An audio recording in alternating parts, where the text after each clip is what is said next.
ഇന്ന് പാലക്കാട് സന്ദർശനത്തിൻ്റെ മുഖ്യ ഉദ്ദേശം പാലക്കാട് ജില്ലാ ആശുപത്രി സന്ദർശിക്കുക.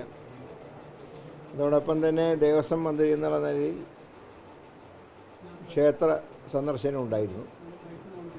കൽപ്പാത്തിയും മണപ്പള്ളിക്കാവും രണ്ട് ക്ഷേത്രങ്ങളിൽ ദർശനം നടത്തി. മണപ്പള്ളിക്കാവിനെ സംബന്ധിച്ച് മലബാർ ദേവസ്വത്തിൻ്റെ നിയന്ത്രണത്തിലുള്ള ക്ഷേത്രമാണ്. ഇവിടെ കുറേ നാളുകളായി അവിടുത്തെ നിർമ്മാണ പ്രവർത്തനങ്ങൾ നടക്കുന്നില്ല. അപ്പോൾ ഭക്തജനങ്ങൾക്കൊക്കെ വലിയ പരാതി കിട്ടിയ അനുസരിച്ചാണ് MLA നിർദ്ദേശിച്ച് അവിടെ സന്ദർശിച്ചത്. അപ്പോൾ ദേവസ്വം ബോർഡിൻ്റെ കമ്മീഷണറും ബോർഡ് അംഗങ്ങളും ഇന്ന് ഒപ്പം ഉണ്ടായിരുന്നു. അപ്പോൾ 3 മാസത്തിനകം അവിടെ ആരംഭിച്ച നിർമ്മാണ പ്രവൃത്തികൾ പൂർത്തീകരിക്കാം എന്ന് ദേവസ്വം ബോർഡും അവിടുത്തെ ട്രസ്റ്റികളും കൂടെ ഇന്ന് തീരുമാനിച്ചിട്ടുണ്ട്. അപ്പോൾ അത് വരുമ്പോൾ ഭക്തജനങ്ങൾക്ക് വലിയ അനുഗ്രഹമായിരിക്കും. ഒരുപാട് വിവാഹങ്ങളൊക്കെ നടക്കുന്നൊരു ക്ഷേത്രം. രണ്ടാമത്തത് ജില്ലാ ആശുപത്രി സന്ദർശിച്ചു. അപ്പോൾ ആരോഗ്യവകുപ്പിനെ സംബന്ധിച്ച് പാലക്കാട്ടെ ഏറ്റവും വലിയ ആശുപത്രി ജില്ലാ ആശുപത്രിയാണ്. കാരണം മെഡിക്കൽ കോളേജ് ഞങ്ങളുടെ നിയന്ത്രണത്തിലല്ല, അത് SC/ST ആണ്. പിന്നെ ജനറൽ ആശുപത്രി ജില്ലയിലില്ല. അപ്പോൾ ജില്ലാ ആശുപത്രിയാണ് ആരോഗ്യവകുപ്പിനെ സംബന്ധിച്ച് ഏറ്റവും ടോപ്പിൽ നിൽക്കുന്നത്. ഇവിടെ 2 കെട്ടിടങ്ങളുടെ നിർമ്മാണ പ്രവർത്തനങ്ങൾ നടക്കുന്നുണ്ട്. അതിലൊന്ന് കിഫ്ബിയുടെ ഫണ്ടാണ്. കിഫ്ബിയുടെ ഫണ്ട് ഉപയോഗിച്ച കെട്ടിടത്തിൻ്റെ നിർമ്മാണം നവംബറിൽ പൂർത്തീകരിക്കാമെന്നാണ് അവർ പറഞ്ഞിട്ടുള്ളത്. കേന്ദ്ര ഫണ്ട് ഉപയോഗിച്ച് നിർമ്മിക്കുന്ന കെട്ടിടം ഇൻകാലാണ് അതിൻ്റെ വർക്ക് നടത്തുന്നത്. അവർ 18 മാസമാണ് അവർ നിർമ്മാണം പൂർത്തിയാക്കാൻ ആവശ്യപ്പെട്ടത്. ഇത് രണ്ടും പൂർത്തിയായാൽ ഈ ജില്ലാ ആശുപത്രിയെ ജനറൽ ആശുപത്രിയെ ഉയർത്താൻ കഴിയും. അപ്പം അങ്ങനെ സമയബന്ധിതമായി കാര്യങ്ങൾ നടത്താൻ തീരുമാനമായി. 2 ഏറ്റവും കൂടുതൽ ഡോക്ടർമാരുടെ പോസ്റ്റ് ഒഴിവുള്ളത് പാലക്കാട് ജില്ലയിലാണ് ഞാൻ കണ്ടിടത്തോളം. അപ്പോൾ ആ പോസ്റ്റുകൾ നികത്താൻ ഇപ്പോൾ സൂപ്രണ്ടിനെ വെച്ചിട്ട് കുറച്ച് ദിവസമായി ചാർജ് എടുത്തിട്ടില്ല. ഇമ്മീഡിയറ്റായിട്ട് ചാർജ് എടുക്കാൻ ആവശ്യപ്പെട്ടിട്ടുണ്ട്. മറ്റ് ഡിപ്പാർട്ട്മെൻറ്റ് തലവന്മാരെയൊക്കെ ഉടനടി നിയോഗിച്ചുകൊണ്ട് ആ പ്രക്രിയ 1 മാസം കൊണ്ട് ഞങ്ങൾ പൂർത്തിയാക്കി. അതോടുകൂടെ പിന്നെ ഒരു കെട്ടിടം പൊളിക്കാനുണ്ട്. അവിടെയാണ് പ്രിസൺ സെല്ലുള്ളത്. പക്ഷെ അത് മറ്റൊരിടത്തേക്ക് മാറ്റേണ്ടി വരും.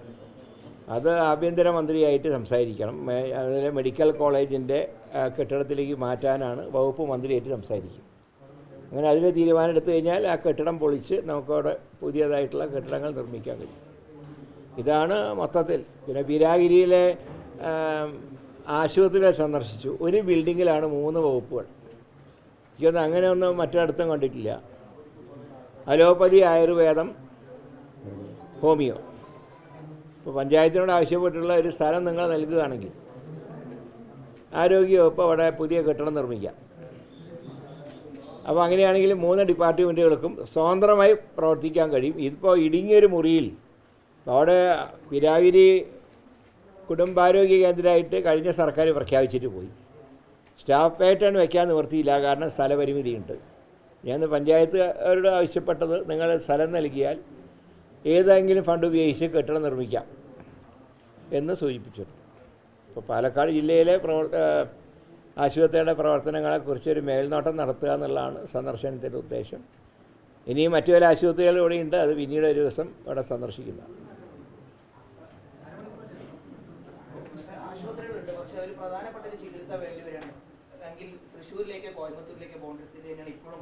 അല്ല, അത് ഒഴിവാക്കാനുള്ള നടപടികളാണ് സർക്കാർ സ്വീകരിച്ചുകൊണ്ടിരിക്കുന്നത്. തൃശ്ശൂരും കോയമ്പത്തൂരും പോകുമ്പോഴേക്കും പല രോഗികൾക്കും മരണം സംഭവിക്കുന്ന അവസ്ഥയുണ്ട്. അത് പരിഹരിക്കാനാണ് കെട്ടിടത്തിൻ്റെ നിർമ്മാണങ്ങൾ ത്വരിതഗതിയിൽ പൂർത്തിയാക്കാൻ നിർദ്ദേശം കൊടുത്തിട്ടുള്ളത്.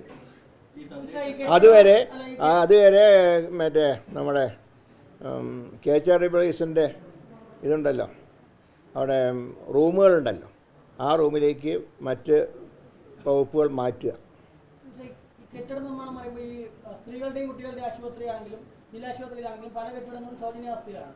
പലതും കോൺക്രീറ്റ് ഒക്കെ താഴെ വീഴുന്ന ഒരു സാഹചര്യമുണ്ട്. ഇപ്പോൾ ജില്ലാ പഞ്ചായത്തിനാണ് അതിന്റെ ചുമതല. അപ്പോൾ ജില്ലാ പഞ്ചായത്ത് പറഞ്ഞാൽ അവരിൽ ഫണ്ടില്ല, തദ്ദേശ ഫണ്ട് വെട്ടിക്കുറച്ചു എന്നാണ് പറയുന്നത്. അപ്പോൾ അതിലേതെങ്കിലും ഇല്ല, ജില്ലാ പഞ്ചായത്തുകൾ അങ്ങനെ ഒരു പരാതി അവർ പറഞ്ഞില്ല. ജില്ലാ പഞ്ചായത്ത് പ്രസിഡന്റ് എൻ്റെ കൂടെ ഉണ്ടായിരുന്നു. അവരുടെ വർക്കുകളൊക്കെ അവർ പൂർത്തിയാക്കി തരാമെന്നാണ് ഞങ്ങളോട് പറഞ്ഞത്. പക്ഷേ തദ്ദേശ സ്ഥാപനങ്ങൾക്കുള്ള ഫണ്ട് വീതം കിട്ടാത്ത വലിയ പ്രതിസന്ധിയാണ് വിവിധ പഞ്ചായത്തുകൾ നടത്തുന്ന ആശുപത്രികൾ, ജില്ലാ പഞ്ചായത്തുകൾ. ആശുപത്രികളെ സംബന്ധിച്ചിടത്തോളം അവരുടെ ശമ്പളത്തിനോ മരുന്നിനോ ഒരു കുറവ് ഞങ്ങൾ വരുത്തിയിട്ടില്ല.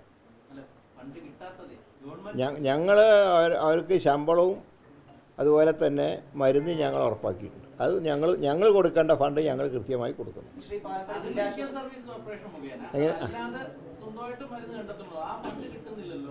അത് മുഖ്യമന്ത്രിയാണ് ഇതിനെക്കുറിച്ച് മറുപടി പറയേണ്ടത്. മുഖ്യമന്ത്രിയോട് ചോദിച്ചാൽ മതി. എനിക്ക് അതിനെക്കുറിച്ച് കൂടുതൽ അറിയില്ല. ഞാൻ മറ്റു വകുപ്പുകളുടെ കാര്യങ്ങളിൽ അധികം ഇടപെടാറില്ല. അതെ, ഇല്ല, കിഫ്ബിയുടെ ഓൺ ഗോയിങ് ഫണ്ടിനെ ഒന്നും തടസ്സപ്പെടുത്തില്ല. കിഫ്ബിയുടെ നിലവിൽ പോയിക്കൊണ്ടിരിക്കുന്ന ഒരു ഫണ്ടും ഞങ്ങൾ ഡിസ്റ്റർബ് ചെയ്യില്ല എന്ന് ആദ്യ ക്യാബിനറ്റിൽ തന്നെ തീരുമാനിച്ചിട്ടുണ്ട്. പുതിയതായിട്ട് ഏറ്റെടുക്കുന്നതിനെക്കുറിച്ച് മാത്രമേ തീരുമാനം എടുക്കാൻ ബാക്കിയുള്ളൂ. കിഫ്ബിയുടെ നിലവിൽ പോകുന്ന ഇതൊക്കെ വർക്ക് ഏതാണ്ട് ഒരുപാട് മുന്നോട്ട് പോയി കഴിഞ്ഞു. ആ ഫണ്ടുകളൊന്നും ഞങ്ങൾ ഡിസ്റ്റർബ് ചെയ്യില്ല.